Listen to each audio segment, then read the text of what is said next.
So Todd, do you want to say hello to everybody? Sure. Hi, everyone. My name is Dr. Todd Avalar. I'm the Director of Clinical Training for the Clinical Psychology PsyD program. I'm still getting used to this whole Zoom thing. I just see Brittany right now, so I have no idea who all the students are in the audience right now. So I'll be chiming in a little bit later to answer all of your questions, but basically I'm the go-to person when it comes to things, especially around specific clinical training questions and things of that sort. So I look forward to talking with all of you soon. Thanks, Todd. Yeah. And we have Dana Coleman here with us tonight as well. Dana, do you want to say hello? Hi, everyone. I'm Dana, and I am your admissions representative in the graduate admissions office. So I will help you with all of your application items, making sure you get everything in, and I'll compile it and hand it off to the department to review. So I'll be working with you very closely throughout the process. I know I've talked to some of you already with some questions, and I hope that you're able to get some questions answered during this session that maybe I'm not always able to answer because it goes, in depth into the program. And Dr. Brinkman and Dr. Avalar are great resources for you. So I hope that you get a lot out of this. And just to let you know, I am recording this session. Thanks, Dana. Thanks for that reminder. I even wrote it down and I forgot to say. All right, so the plan for this evening is that we are going to go over some information about the program, what it looks like, some of the structures. Dana is going to review the admissions requirement, and then we really have a lot of time planned for questions. We know that there's a lot of things that aren't necessarily clear on the website, or things that you want to know about what it's like to be in the program, and we're really open to answering any questions that you might have. So we'll have lots of time for that this evening. So one of the upsides to the virtual world is that we do have people who are able to easily join us from all over, but it does mean that we're not on campus tonight. We have a really beautiful campus right in downtown Pittsburgh. I think it's definitely one of the advantages of the university and also of our program. So we are a clinical psychology program with an emphasis on community psychology. So you will take community psychology courses, you will have a practicum in community psychology, and throughout the curriculum, we'll talk about what it means to be a psychologist. It's really thinking about people embedded in their communities. Also, what it means to be a psychologist who might be working with communities, right? So thinking about the work that happens in individual therapy, but also working with community organizations, working with groups of people. And so being right in downtown Pittsburgh really creates lots of opportunities to engage in our local community. And I just think it's beautiful. So I've lived in Pittsburgh for about 11 years now. I grew up in Utah, went to graduate school in Colorado, came out here for work, and I'm still pretty much obsessed with the city. So we are, in case you're not aware, we are located like right downtown, just by the point here. So it's a really beautiful place to get to spend our days. Is this your photography skills, Brittany? No. This is like a Point Park picture, although I probably could take a picture like this. But it is about what it looks like right now in the fall. Lovely picture of the incline. I live in the south side, so I live kind of close to this this location. So I get to walk over one of these bridges every day. It's nice streets. Few things about our program. So some of the stuff, again, you can find in our materials, but I think it's helpful to talk about what makes us unique, right? There's a lot of clinical psychology training programs in the country, so why come work with us? What is it going to look like? So you are definitely going to get trained to be a psychologist. We are accredited by the APA. We'll talk about that at the end and what that means. But so we have met all of the requirements that it takes for you to have the skill set that you need to be a psychologist. There's a lot of programs that'll get you there, right? But what does that mean? What does that look like? What kind of psychologist are you going to be? What kind of training are you going to have? That differs depending on the program. So we are a practitioner scholar model, which means that we are going to you are going to do research, you're going to read research about clinical work, but our emphasis really is in training you to be a practitioner. Predominantly, a lot of our students go on to be clinicians, but there's a lot of ways to think about doing practice, right? So it can include teaching, supervision, community organization work. but we are really predominantly, the sort of emphasis is on being a practitioner and being informed by scholarship, as well as engaging in scholarship. Our humanistic program, we are one of the few programs that have an emphasis on humanistic psychology. So all of our training is really embedded in approaches to psychology that really seek to understand and explain the human experience. Our faculty work from a number of different theoretical orientations, but all embedded within the humanistic perspectives. This is, again, pretty unique. It's possible, a lot of undergrad programs don't even talk about what it means to do humanistic psychology. So if this is something that is you're still kind of learning about, I would encourage you to explore a little bit. When it's the right fit, I think it really creates a unique experience for students. As I said a little bit at the beginning, we do have an emphasis in community psychology. So we don't really think about the person just as an individual. We really don't emphasize like a medical model or a deficiency model of human experience. We want to understand individuals and their lived experience from their perspectives, but we also recognize that people live in community. Seems to be part of what we do as humans, right? Is that we like to be around other people, we live in relationship to other people, we live in communities with other people, and so it's going to affect who we are.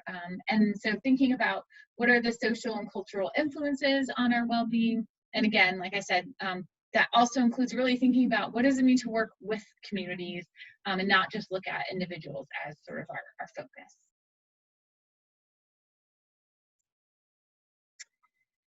This is the core faculty for the IB program, so you'll take your courses with us. You will have one of us as your advisor and your dissertation chair.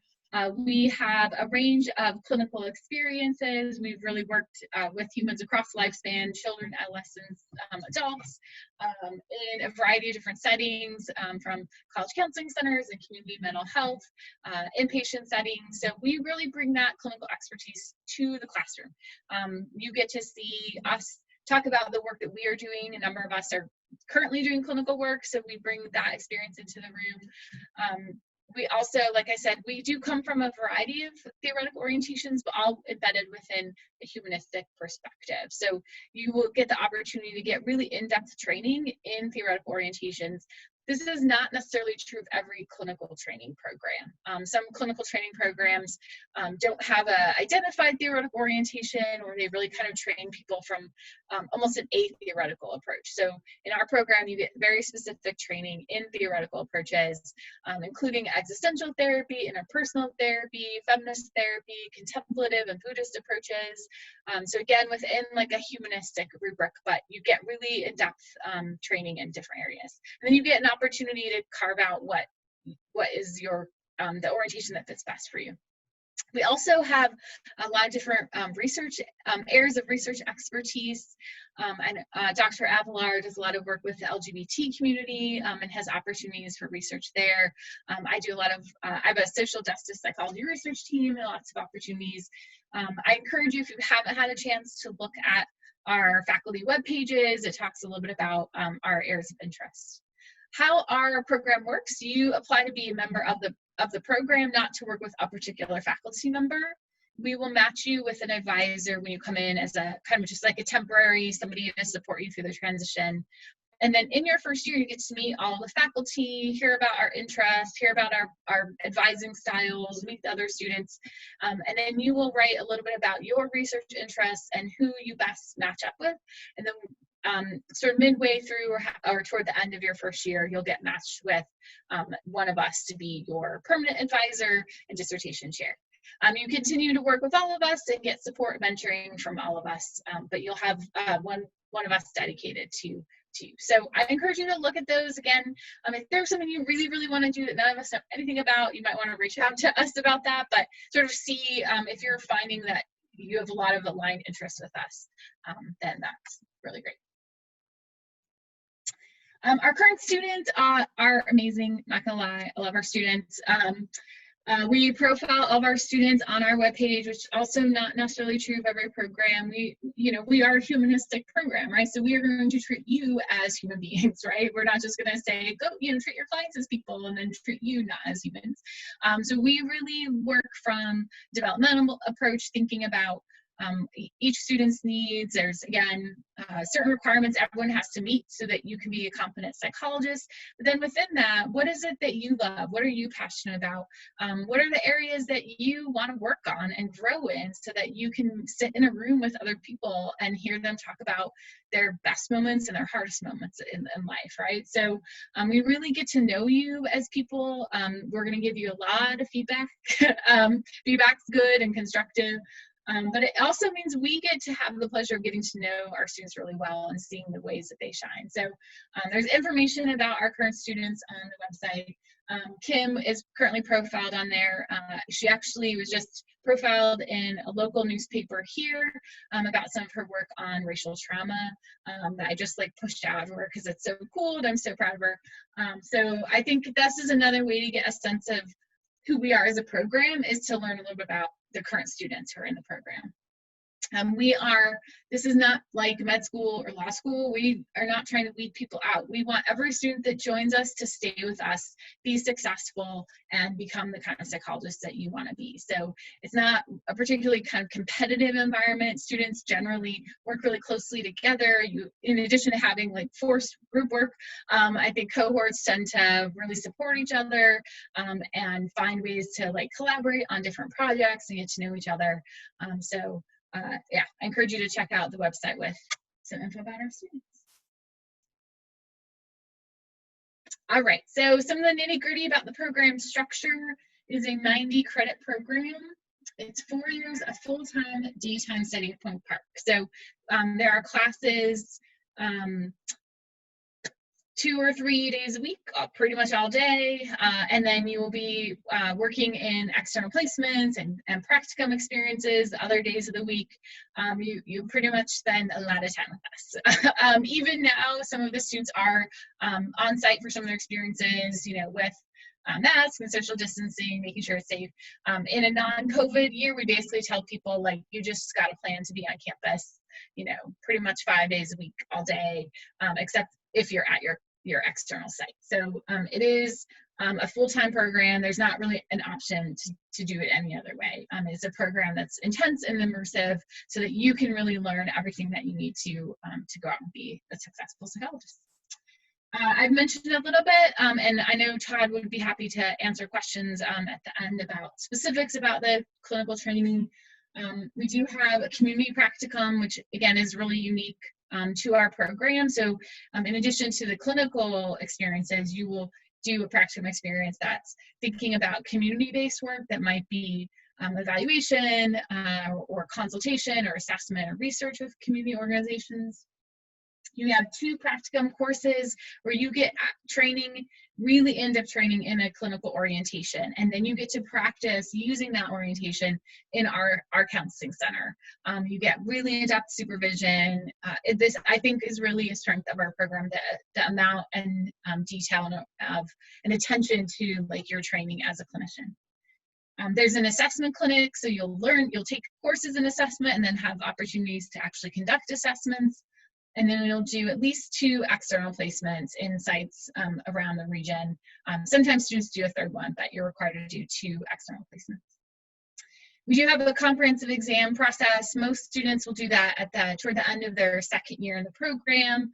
We have a lot of support and structure built up leading up to that. So it is meant to be comprehensive and make sure you're ready to move on to the next stage. But it's not a weeding out process. It's really intended to we work with you to make sure you're ready for that step. Students do complete a dissertation with their advisor. I mentioned you get matched with in your 1st year. We have a really big range of things the students are doing. This, again, I think is something that's unique to our program.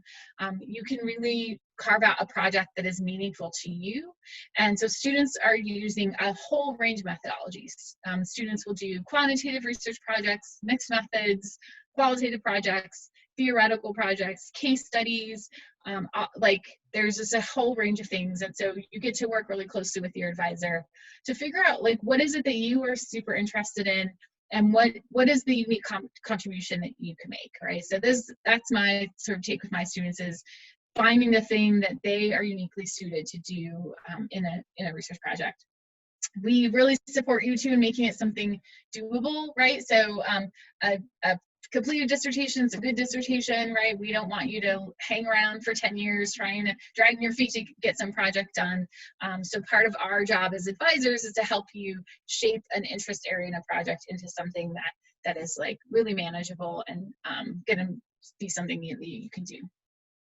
There is a 1-year pre-doctoral internship. This is a requirement of all doctoral programs accredited by APA. It is a requirement of every state in order to get licensed as a psychologist. So again, not optional. It's I think a great year. It's basically you're done with your classes. You might be finishing up stuff on dissertation, but otherwise you get to just be really immersed in a clinical experience. It is paid, and there are usually benefits. It's not like the most payment you're going to ever get in your life, but it is a paid position. And you do have to go through a match system. And one important thing to know about this is that students will apply for a national, like not just in the Pittsburgh area. There are only a few, actually, despite all of our mental health and health here, for whatever reason, there's only a few APA accredited internship sites in Pittsburgh. So this is something really important to know, even early on in the program, to be thinking about that you might have to move somewhere else for that year to do your internship. It's really common that people do that across the country. So just kind of like know that as you plan. May feel down the road, but important to know. So that's 5th year.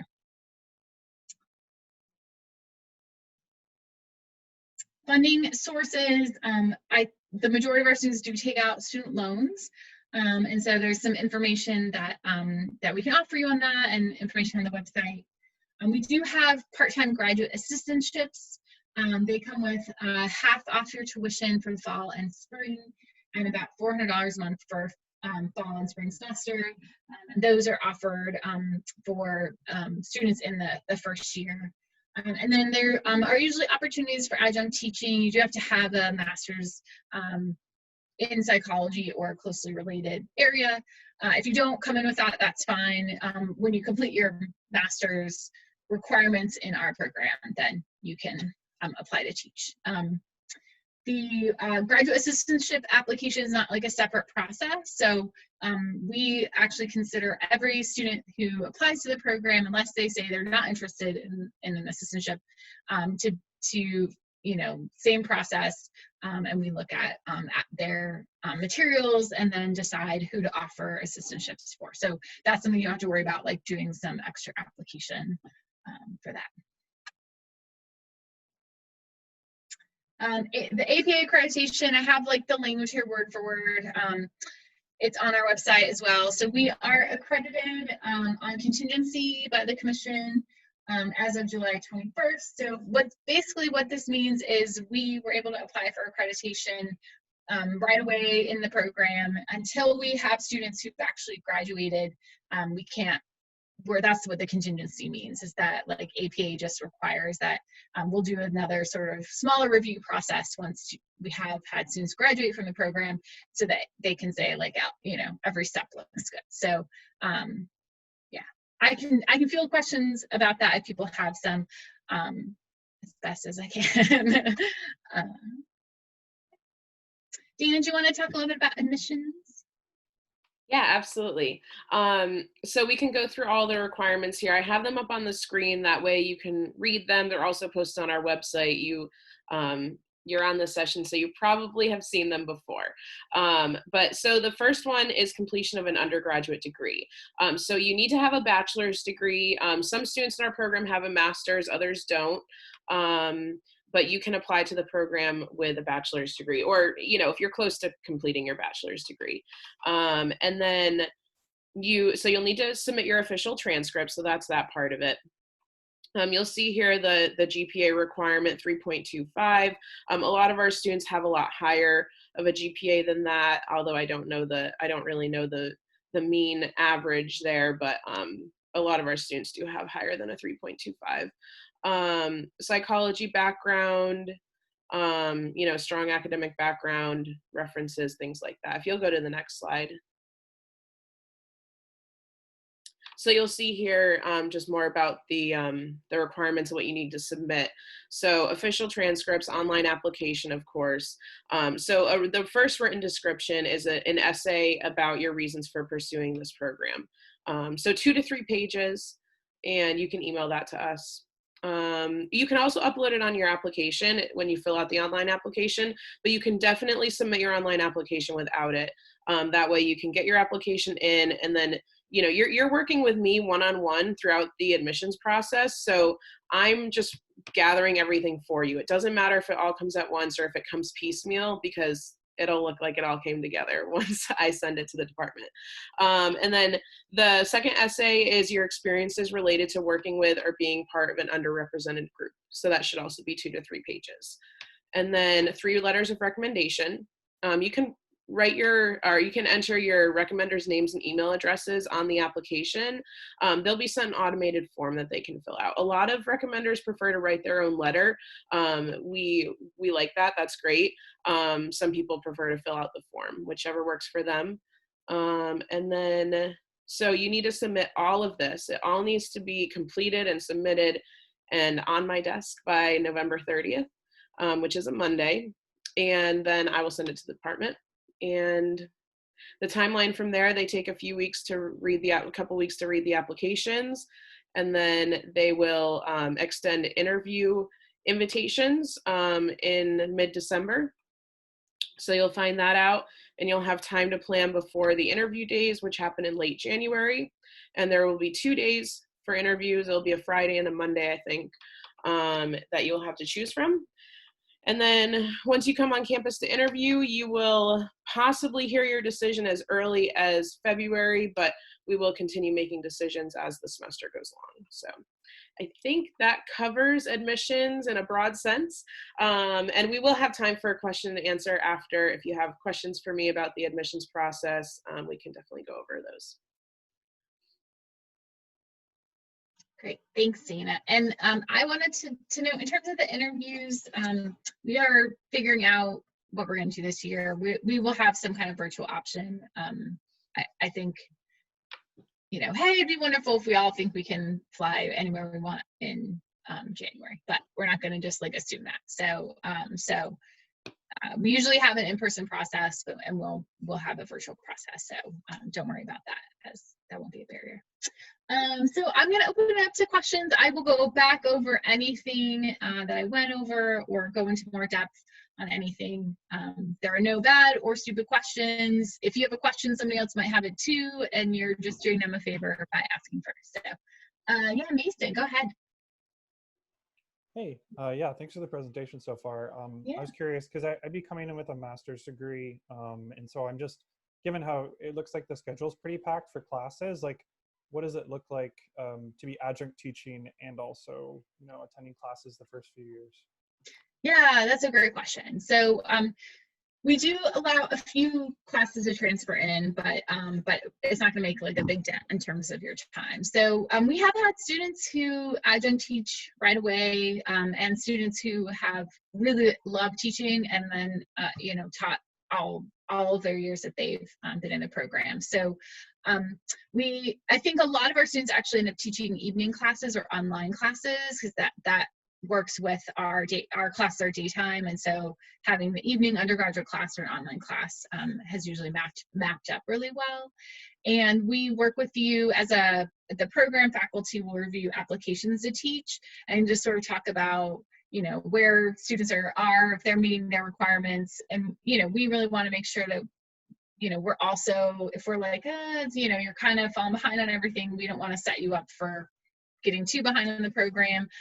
So we also kind of support that. And then the department chair will work with you in terms of the specific course to teach. So there's a handful of undergrad classes that typically our students teach. Often they've been able to actually teach the same class more than once. Can't necessarily guarantee that because it depends on the schedule, but that helps with course prep and stuff. We also especially if it's an online class, there's usually a lot that's already developed, so you're not having to like build it from scratch. If it's a section of a class that we teach, the full-time faculty member usually shares that information. So you're generally not going to like get a class and have to totally start from scratch to like build it. So that can be helpful too. So does that answer the question? If not, you can ask for more. Yeah, no, it does. Thank you. Okay, yeah. Other questions? Hello, I have a question. Can you hear me? Yeah. Okay. Are there any opportunities in the program to internship with the deaf community, as far as services for the deaf community? I'm just learning ASL, basically on my own, and I was just wondering. That's a great question. Todd, do you want to take that, or I can? Sure. So I'm thinking about, there's two opportunities that could potentially emerge. So as Brittany had shared earlier, so you do have a community practicum where you do community research. Typically, my understanding of that, Brittany, it's pretty much set with the faculty who's teaching that course, but my understanding is potentially they could develop a community internship and work directly with that community, doing kind of some advocacy and social justice work. Is that right? Yeah, so the nice thing about that is if there's an experience that isn't going to quite meet there's specific requirements the clinical externships have to meet. So I think that's why I taught, it's like, if it's something that couldn't quite meet that, then you could do it in your clinical or for your community practicum. Yeah. So then that would be one option. And then what you would potentially do with me is if you said, I want to actually do clinical work and psychotherapy with the deaf community. So myself and Dr. Elizabeth Bennett, who assists us as the placement coordinator, we sit down with you pretty early on in the program and we ask you what your interests are. And so then we look at, okay, what are the, we call them external placements. So those are basically the part-time clinical internships that you'll do. We'll say, okay, what do we already have in our arsenal of sites as it is? If we don't have something, Elizabeth and I will look at, okay, what are potential other options in the community that we might not be looking at?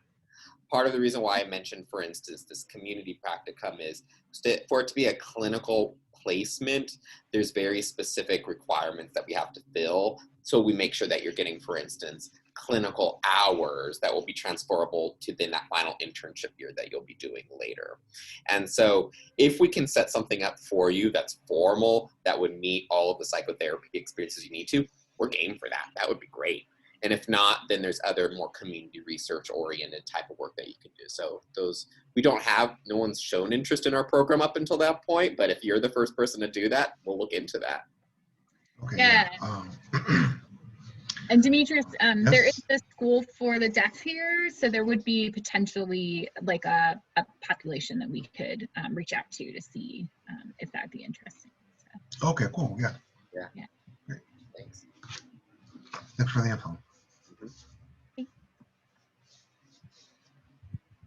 Other questions? I actually, yeah. Mhm. So Yeah. I actually will be an international student that would be applying, and as far as I've researched, I've realized that a lot of these internships in the last year is supposed to be APA accredited, and the APA accredited internships are usually at the VA, and you're supposed to be, I'm not sure, but as far as I've read, you're supposed to be a citizen of the US to apply for these internships. So I was wondering if there are actually any other viable options for me as an international student that I could choose. That's a really good question. So the answer is yes, there are plenty of international students who go into doctoral clinical psychology programs. Where it gets a little sticky is, so each individual site might have specific requirements about being, say, for instance, a US citizen or not. The VA system, like you mentioned, because that's under, the US government, they have those requirements, but for most other placement sites, I haven't seen that as something that's a concern. So if you said to me like, hey, Todd, I really would like to work in a VA system at some point, and we couldn't for that reason, what we would essentially do is look at, okay, well, what are the training goals you have? And you might say, I want to work in an inpatient hospital. Well, there's many inpatient hospitals that we could connect you with, and then you could apply to the sites like that for your internship. Then down the road, if you decided that you really wanted to work in, for instance, a VA system, and you did become a US citizen at a certain point, the skills and credentials that you would get from the program, from your license, and you'd be a licensed psychologist at a certain point, that would be transferable, so then you could potentially work in a VA system down the road. So it wouldn't be prohibitive by any means. There just might be specific internship sites that you couldn't apply to while you're in this program, but that's a very minority amount of sites, and frankly, I haven't seen that too much.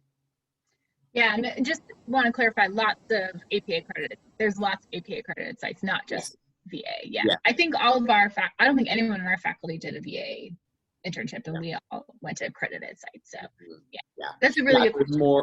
That's a good question. So there's many more, frankly, sites that are not VAs. VAs are just one small percentage of APA accredited sites. Thank you. Yeah. Other question. Question. Yeah. Regarding being in the program and receiving ADA accommodations, who can I speak to regarding that, and say, for example, basically like questions I would have about how would accommodations be arranged, or what type of accommodations will be offered, just questions about that, who I would ask about that. Yeah, absolutely. So we have an Office of Disability on campus. Graduate students are eligible to use the office in the same way undergraduate students would be. So you would meet with someone from that office, and they would talk to you about what accommodations you need, what paperwork they need on their end, and then they send to the program just like what those accommodations are. So you don't have to even share that information with us directly. You get to really work with that office around what it is. If you've had accommodations before that have worked out well for you, you can let them know. But we really trust them in letting us know like what kinds of accommodations. So common ones that students have gotten their things around extra time on timed tests, or being able to take a test in different type of environment. We don't have tons of that. A lot more of our requirements are going to be like papers where we have more time, but it might be tutoring or extra support on papers. But yeah, you could use that even like right away as soon as you're admitted. You could contact that office to work with them in getting whatever paperwork they need, and getting that ready from like the get-go. Okay, gotcha. Thanks. Yeah. Let's see, one more. Yeah, go ahead. So right now is the window to start class fall 2021, is that correct? Yes, yeah. Okay. So after the November 30th deadline, when do you start accepting applications for 2022 fall? Well, Dana might know this for sure in terms of like the system of when they would like be open and accessible to submit things. I mean, you can really apply anytime. We can always just date your application for 2022. But we really start, this time of year, like right now is the prime time to apply. So like this time next year would be the prime time to apply for 2022. You can submit your application, earlier than that over the summer, or a little bit later, but now is like probably about prime time in the fall, because we do wrap up the applications before the end of the calendar year here. So okay, gotcha, thanks. Yep. And if I could just offer a word on that too, if you want to apply the following year, I would just wait, so that way you can, any interesting work that you do over the next year that you want to put in your application, you can do it at that point. And also, I think it's unlikely to happen, but in the event that for some reason an application requirement were to change for the following year, I would hate for you to have to go back and revise it anyway. So you want to put it in the system, then great, but I don't think it'll necessarily benefit you to do that right away anyways. Okay, I understand. Thanks.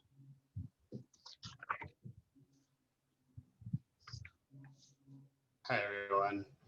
Just a quick question here. Yeah. So in the introduction, you spoke a little bit about how one of the core tenets of the program is humanistic bent. Any of you talk about sort of how that's integrated into the program, whether it be the coursework or the training? Yeah, great, thank you. Yeah, absolutely. So I would say it in both ways it's integrated. So we have a course on humanistic and phenomenological approaches that's very specifically dedicated. In terms of also the clinical training, all of our orientations are within a humanistic family of orientations. So you do 2 practicum courses that would be really focused on one of those approaches. So it might be interpersonal psychoanalysis, existential therapy. Todd, I don't know what you call your practicum. Contemplative and Buddhist psychology. Thank Yes. you. And then I think we're going to have a 4th one that'll probably be interpersonal feminist. So you get like in-depth training on that orientation and opportunity to actually practice that orientation in the counseling center. And then again, a course specifically on humanistic approaches. But then I would say in addition to that, really throughout all the coursework, we talk about what is this topic from a humanistic orientation. Like, what does it mean to think about ethics from a humanistic framework? What does it mean to think about research from a humanistic framework? Human diversity. So there's going to be courses where like that word is really present, and then lots of courses where really the readings and the orientations and the approaches to the work are going to be steeped in like humanistic approaches. Great, thanks so much. Yeah. Autumn, Autumn has asked to ask a question. So Autumn, I'm going to unmute you so that you can ask your question. Okay. Can you hear me? Yep. Yeah. Okay, awesome. My question is actually for you, Dana. So November 30th is the deadline for everything. I've been telling my recommenders December 1st. And obviously that's just a day so I can go back, but just in case, if they do send it in December, would that disqualify my application totally, or could you expand on that more? I mean, as long as you have most everything submitted, we do like to have a full completed application packet, but recommendations is something that's slightly out of the applicant's hands. So if your application is at least mostly complete, and you've let us know that your recommenders are definitely going to be doing it, in some time frame, then we can work with that, I'm sure. Okay, awesome. Thank you. You're welcome. And then we have Mason has a question, so I'll unmute. Yeah. Okay. Go ahead, Mason. Oh, yeah, thanks. Yeah, so as a question around, you're talking about the practicum, so is that working with students at the university? And what's like the typical time frame? Like, say, how long could you work with particular people coming to see you? Yeah, so we have 2 practicums that are with counseling centers, students at the university, and then also external placement. So you'll see clients in external sites as well. So in the counseling center, we allow long-term clients, so which is not necessarily the case at all counseling centers. So there's kind of a decision-making process that you will make with your supervisor in terms of what's the clinical appropriateness for that particular student. So sometimes a shorter duration just makes sense. But we have students that have been seeing clients for a couple of years, right? Like that, as a client comes in, they work with that student for a whole academic year. That client might come back the next academic year and continue to want to work with the same our same student. So we really allow that. Our counseling center director, Dr. Kumler, is also a faculty member. So he will kind of has an eye to it, right? So if there's is it appropriate to continue to be seeing those students, but there's definitely room to see longer term clients. Great. Yeah. And then in the external sites, it's going to really vary in terms of like the particular, type of location. But yeah, and I'll just speak to that too. So right away, your first semester, I'll meet with each of you individually to get a sense of what your actual clinical goals are. So if you're someone that says, I really want to work in community mental health or with a particular population, as I'd mentioned earlier, we'll set you up with sites of that sort. And you'll begin those your second year, and you'll do one your second year, and then the following year as well. And the great thing about the way that it's set up is, as Brittany had mentioned, you'll do your internal clinical practicum in the counseling center under a theoretical orientation of the faculty here. But then simultaneously, when you reach your second year, you'll start to go out into the community. And so you'll kind of have this comparison effect of what it means to work under our humanistic theories, and then to go suddenly work in a hospital where it is a medical model. And then now suddenly, how do you take the orientations that we're discussing and work under systems where that's not necessarily the default? And then you'll come back to us, and then we'll help you process through all of the challenges that come with that, with the idea then once you've completed all of your training, you will have a whole breadth of sites between counseling centers or hospitals or counseling centers and community mental health. And then you'll be ready for internship between those two, depending on where you actually want to go.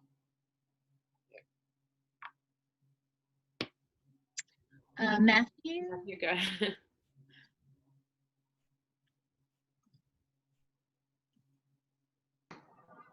Hi, I'm just curious.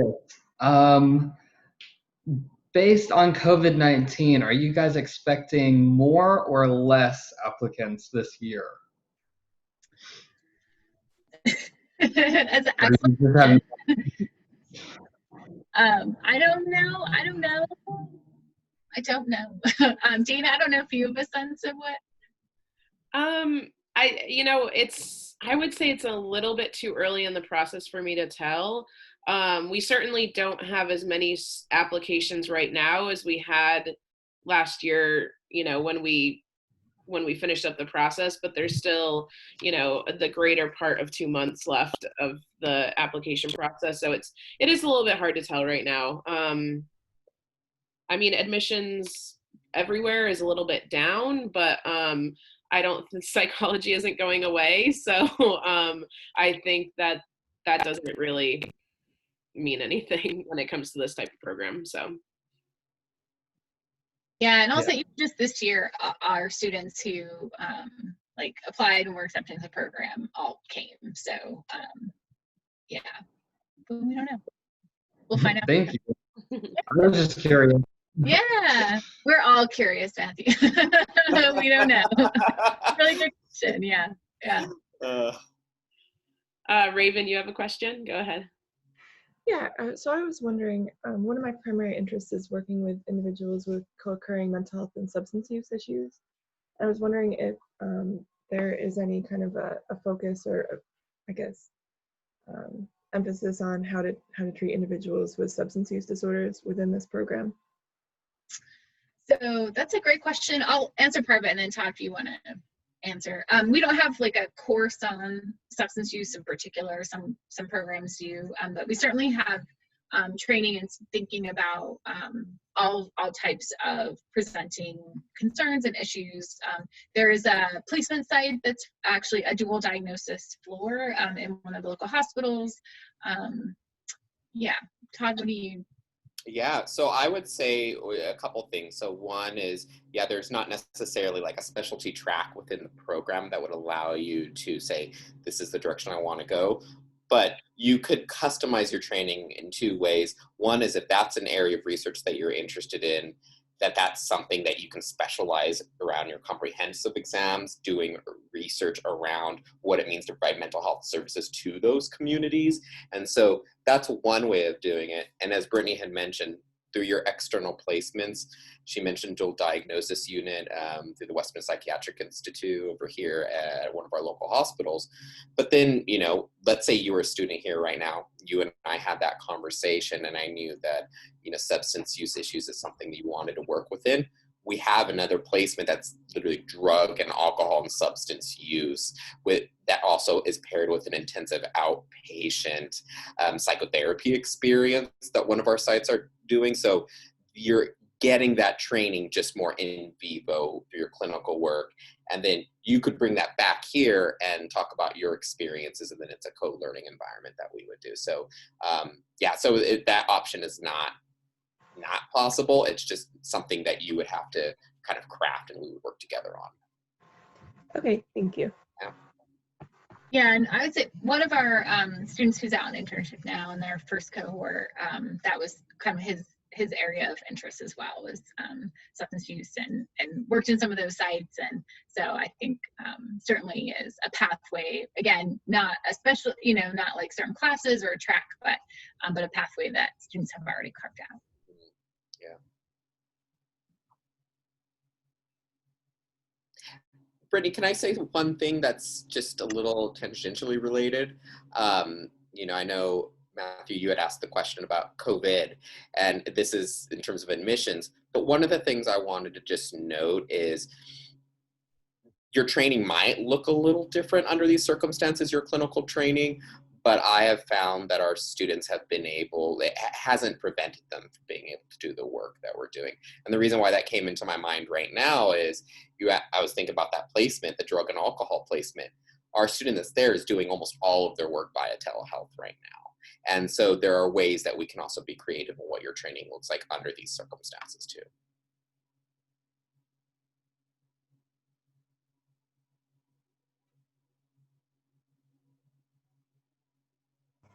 Can I ask another question? Actually, so I'm doing 3 majors, and I wanted to know if if you're going to consider just the psychology grades, or would you consider everything as a whole on like an average? So we'll look at your overall GPA and all of your courses. We will focus more on your psych classes, but we do look at your overall GPA. If there's something like if you took courses that you didn't get as strong of grades in as you did with psych, then that's something you could certainly speak to like in your essay, sort of just explaining and kind of noting that. So we do like just in terms of like the numbers, we look at the overall, but we get your full transcripts, and so we will go in and look at specifically your psych grades. Thank you. Yeah.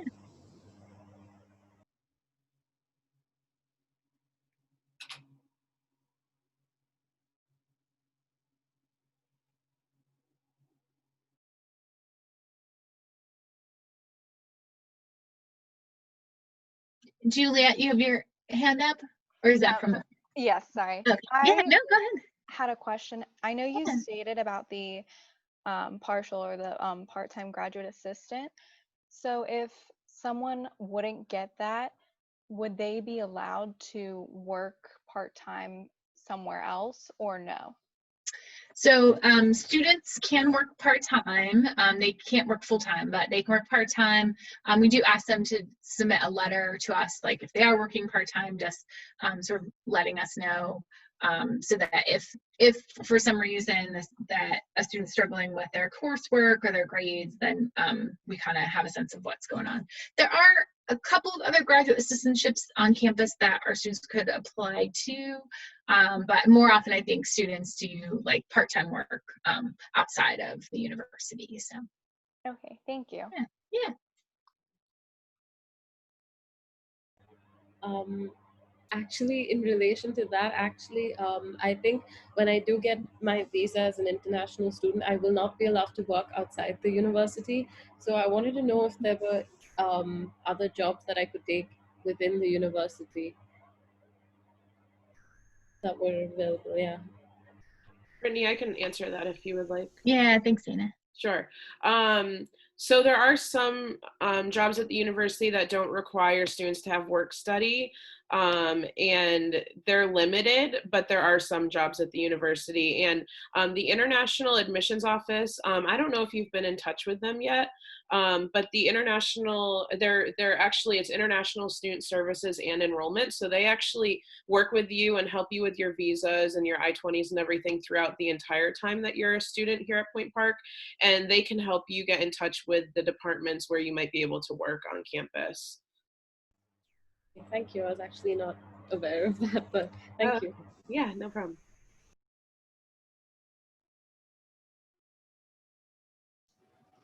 Another follow-up question. Yeah, go ahead. So you've talked a little bit about the relationship between professors and students.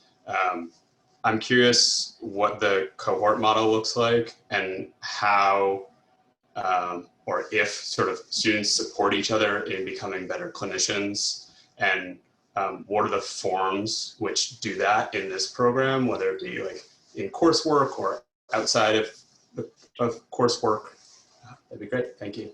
Yeah, that's a great question. We are a cohort model, so you will spend a lot of time with your cohort.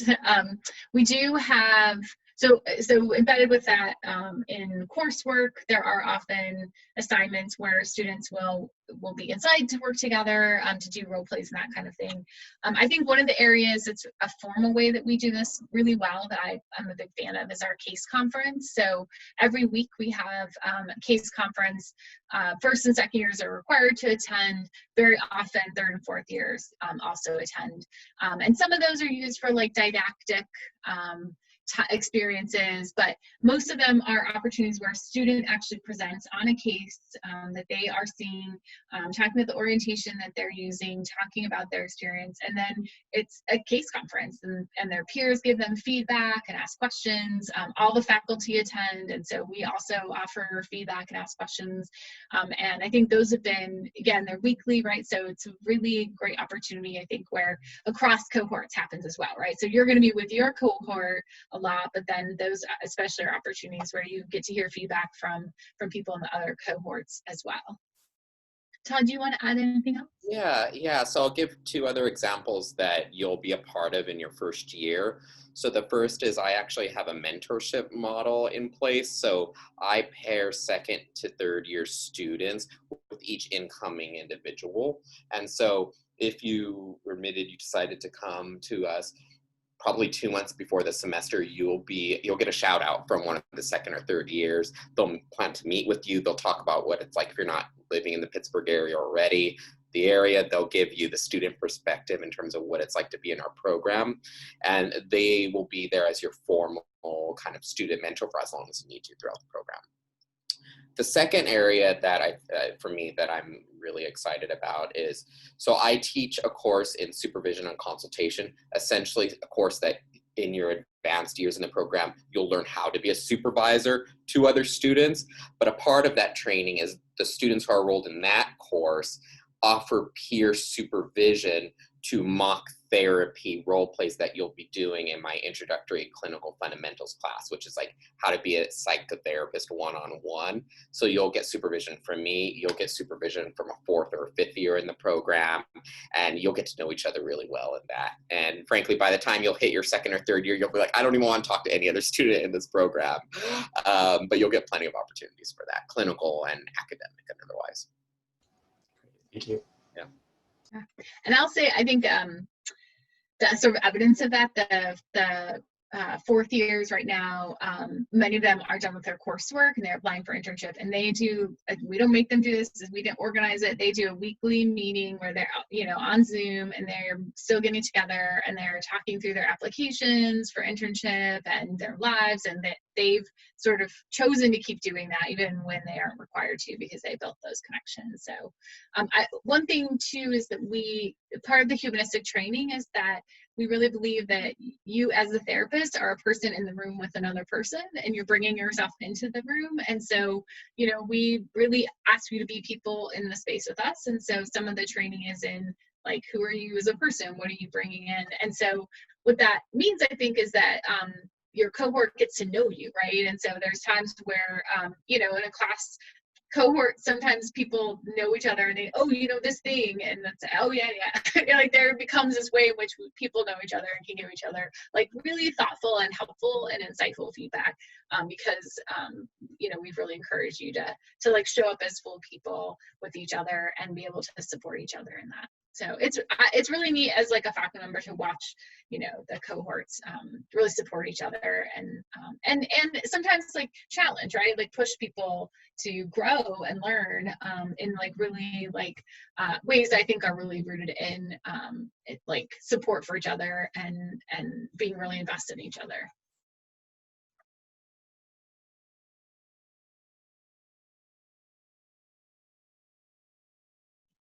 Other questions?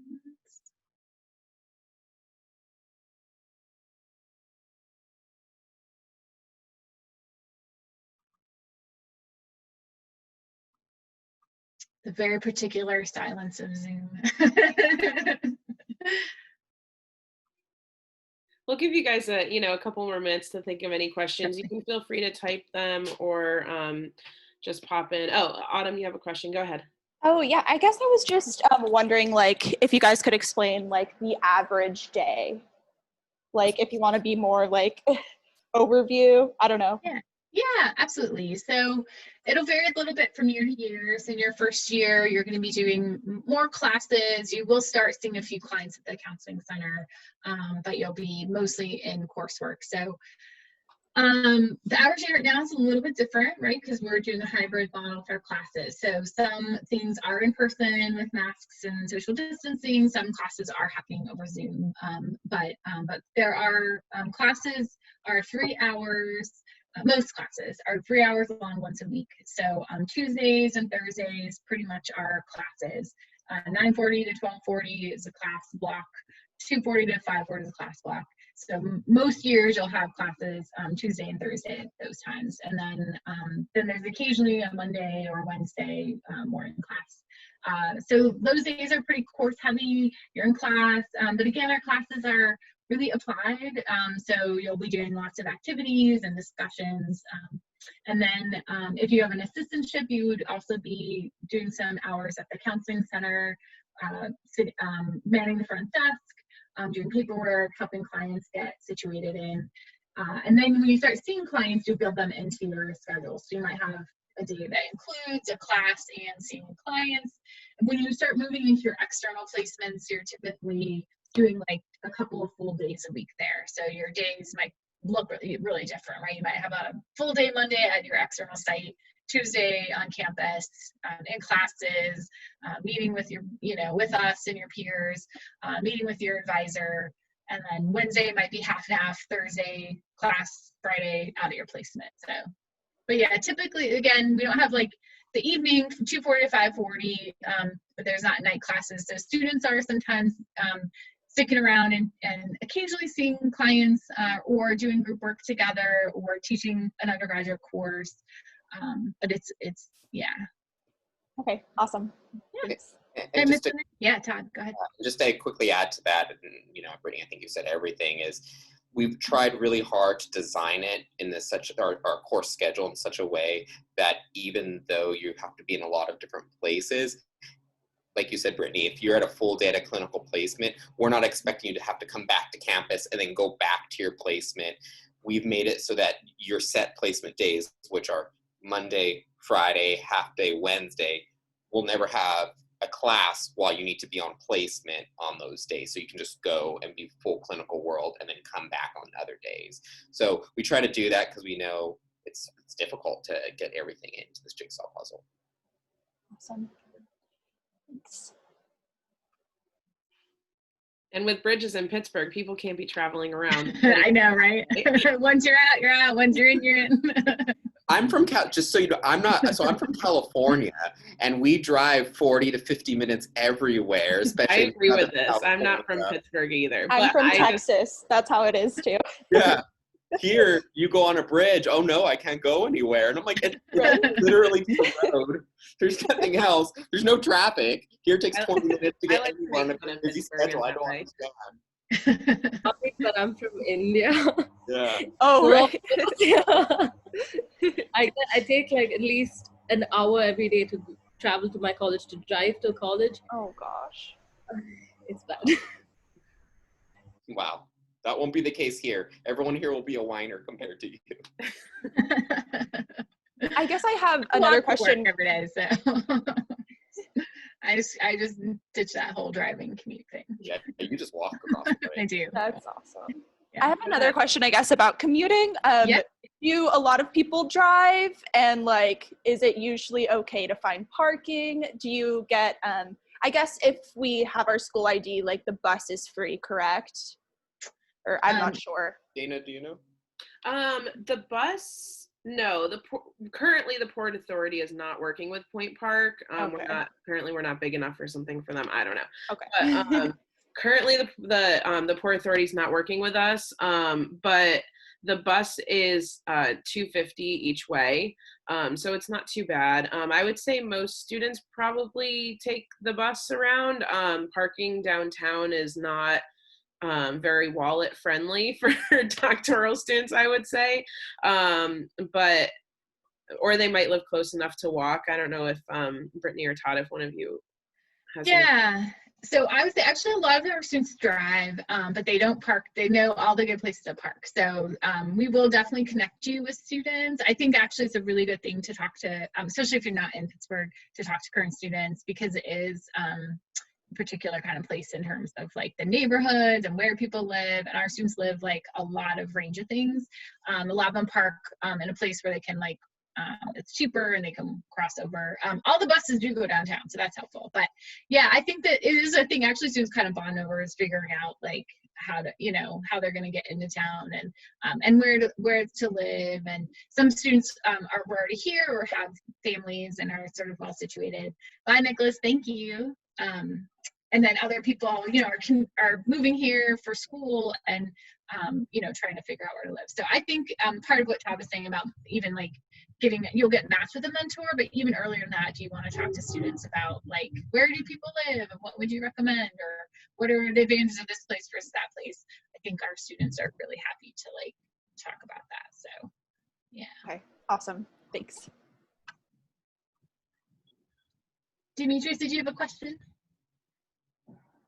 Oh, you're still muted. Can you hear me now? Yeah. Okay, great. Regarding the location of the campus being in downtown Pittsburgh, and you know, like apartments or homes to rent, how close are the nearest places to live to campus? And I assume it's obviously higher in cost just because it's downtown. But is there apartments or homes to rent, etc., within walking distance of the campus? Yes. So, I mean, I walk every day. I own a house in the South Side area, and it's like a more it's a mixed use area because there are also sort of some bars and stuff. But the part I live in, lots of houses, lots of actual rentals. I own my house, but some apartments, and it's walkable. There's some stuff on the north side of the river. So like, you know, that picture I showed you, it's like downtown sits between three rivers, I guess, technically. That's why we're called Three Rivers. So walking might mean crossing over a river, but so it depends on what to use walkable. And then there's some stuff like in Oakland, which probably isn't walkable, but is a pretty easy bus. And so that's where Pitt and Carnegie Mellon is. There's a lot of apartments and rentals. We are a city of universities, so I would say there's actually a lot of rental opportunities. So it kind of depends on what type of, there's definitely places you can live where you could walk or bus to campus, but it's just sort of exploring like of those options, which neighborhood, every neighborhood kind of has its own flavor, and which place, and then like things downtown are definitely expensive, but if you leave downtown a little bit, you could rent much more reasonably and still be able to commute in. Okay, I have a question regarding the weather. I'm from South Florida. Yeah. I lived previously in Chicago for 2 years. Okay. So I experienced the winter up there for 2 years. In Pittsburgh, is it as cold as long as it is in Chicago for several months of the year? No, I would say, and we have a student this year who moved from Miami, and this is her first time it ever snowed was in one of my classes, and I was like, we're all going outside so you can see snow.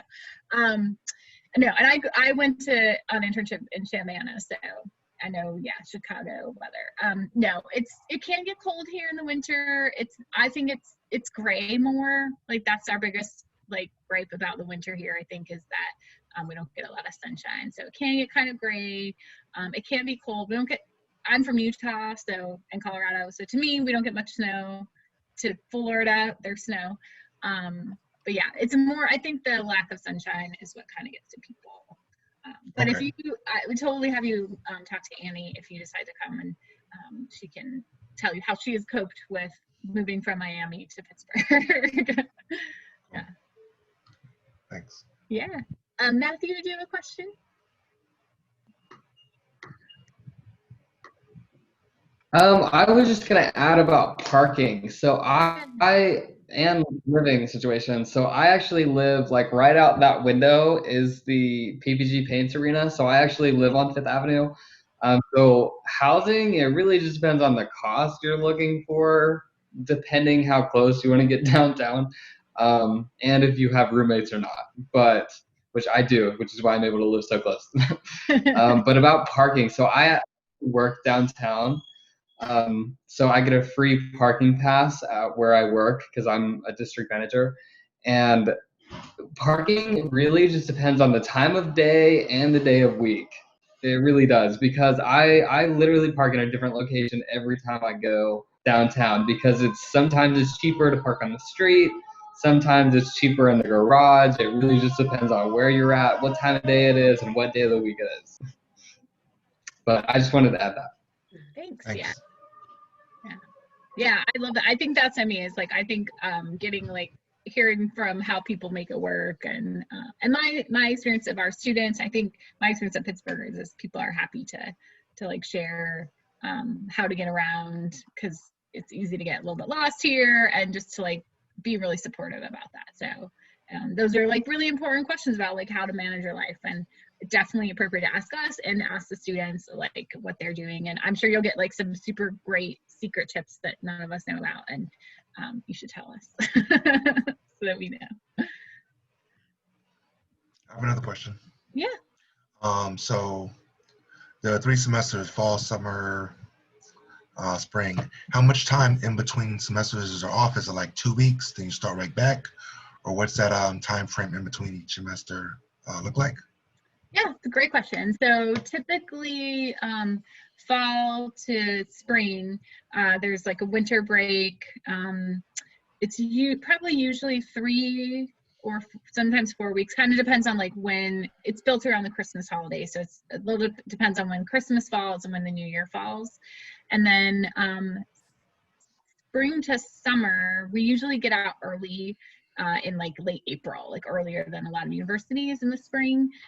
We won't have summer classes, so you'll have things you'll be doing over the summer, working on dissertation, working on potentially seeing clients.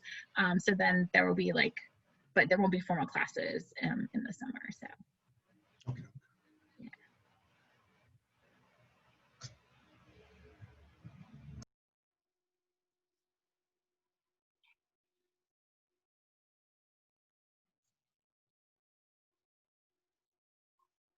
Anything else?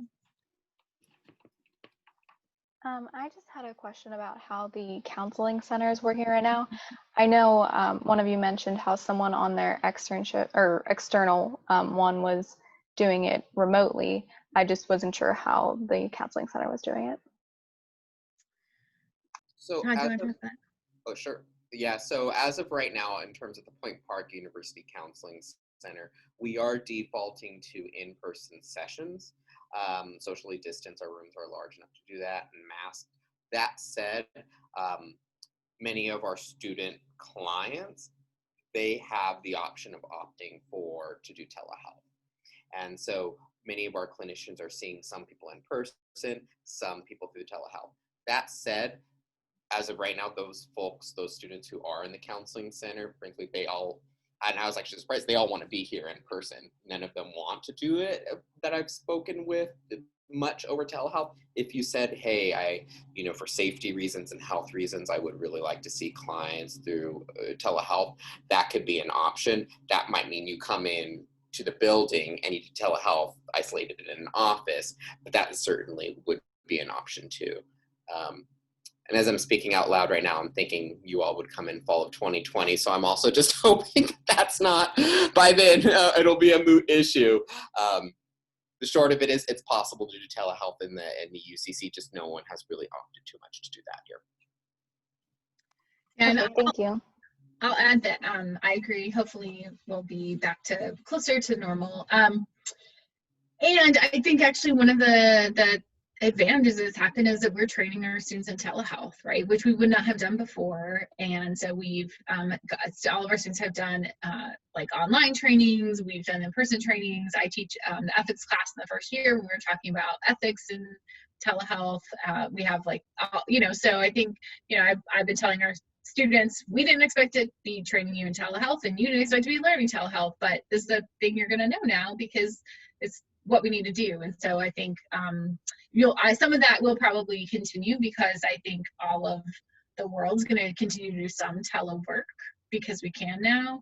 But our preference would be to have in-person experiences as long as it's safe to do that. Yeah.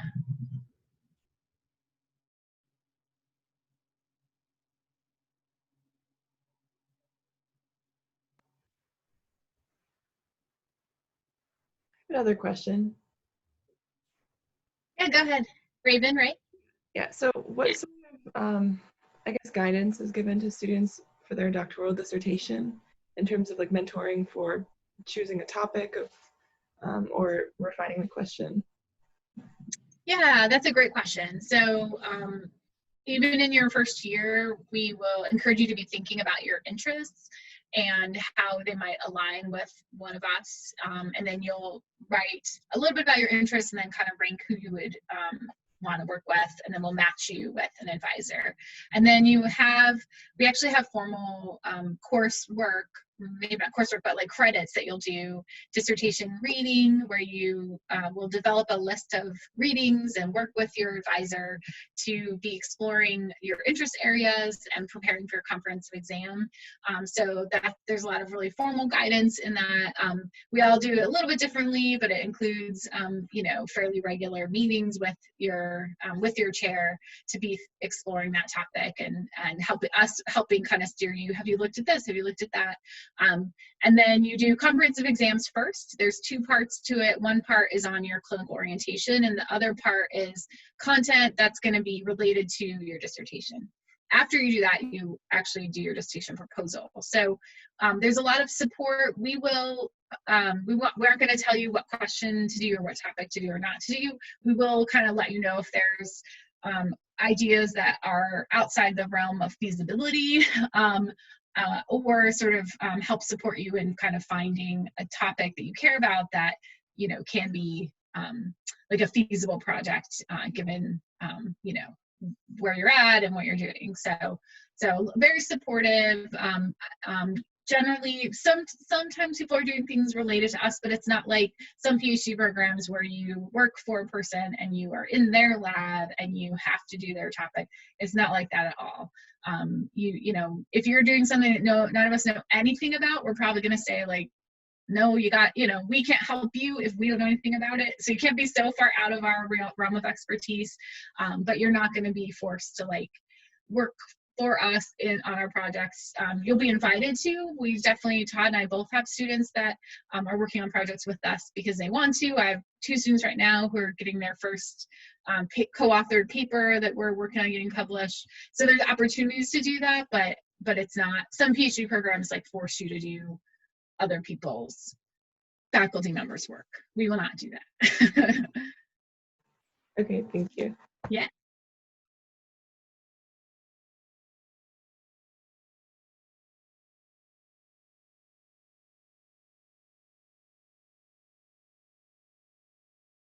Did I see that we had a couple new folks join us? If you're just coming in, and maybe I just missed you on my screen earlier, if you're just coming in, we've just done a presentation on the program and now we're just generally asking questions about the program and some of the specifics. So if you're just coming in, feel free to ask some questions too. Yeah, and to those of you who may have missed the presentation, I did record it. We're still recording now, so this will be posted probably up on the website, and I can, well, I probably can't send it because I won't be able to email it. It'll be too long, but I can send you the link once we have it posted. But feel free to ask any questions that you have right now since we're all here, and you can just watch the presentation over later if you'd like.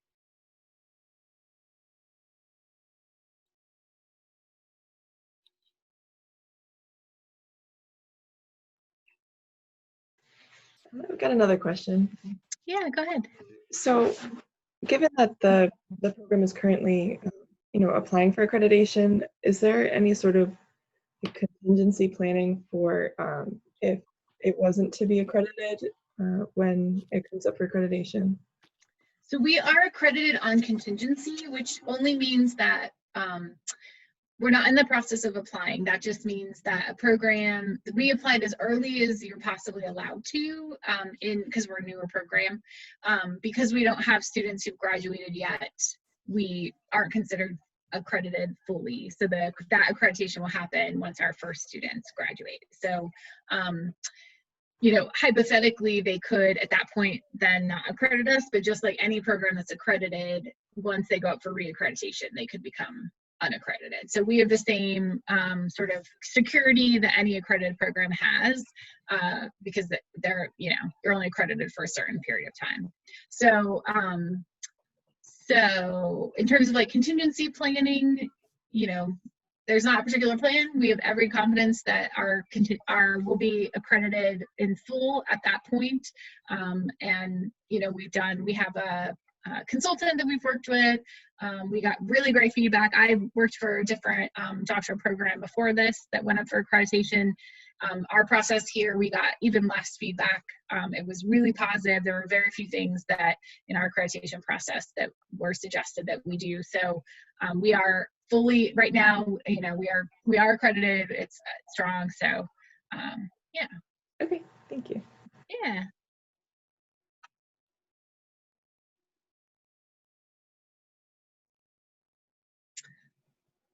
Autumn, did you have a question? Yeah. Sure. So I guess talking about the dissertations, can you go in more detail about we are able to do a case study and not just an experimental study, correct? Yes, yeah. Okay. Yep, cool. So we have a couple of students right now who are doing case study dissertations, which usually I think is probably typically going to include a few case studies and a theoretical component, but yeah, we're definitely open to that. But do others, do you think the majority actually do experimental studies? No? Okay. No, I think we'll have some case studies. We have students that are doing qualitative studies, focus groups, or interview studies.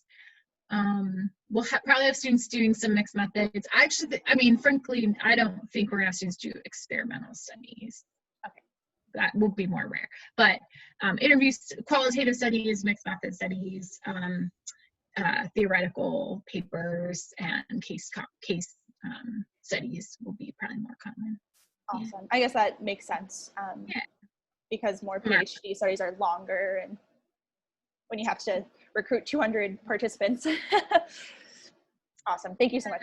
It's also part of I would say, the orientation too, since we are a humanistic program, we're not trying to necessarily do experimental design and take a more kind of basic science mechanistic perspective to research. So, if that's the type of work you did want to do, I don't know if we would be the best fit. We are really interested in doing kind of, you talking about case studies.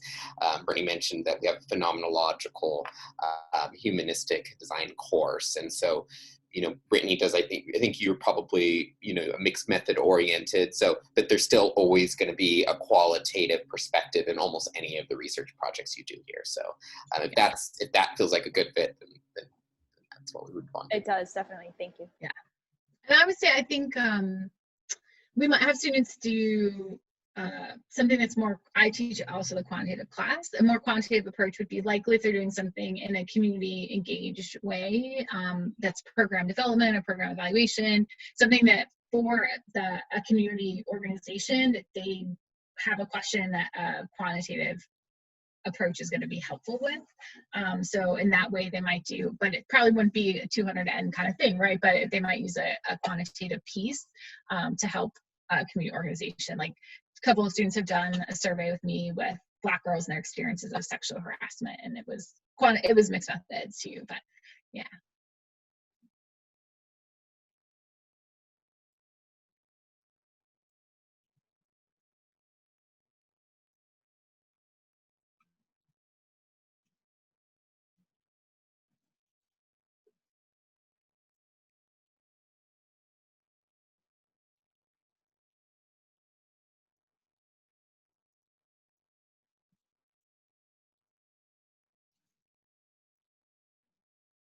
This is like a thing you'll learn that, you know, we're good with silence. So it's helpful in a clinical context to be able to just like sit with that. Silence. We will make you sit here all night. So.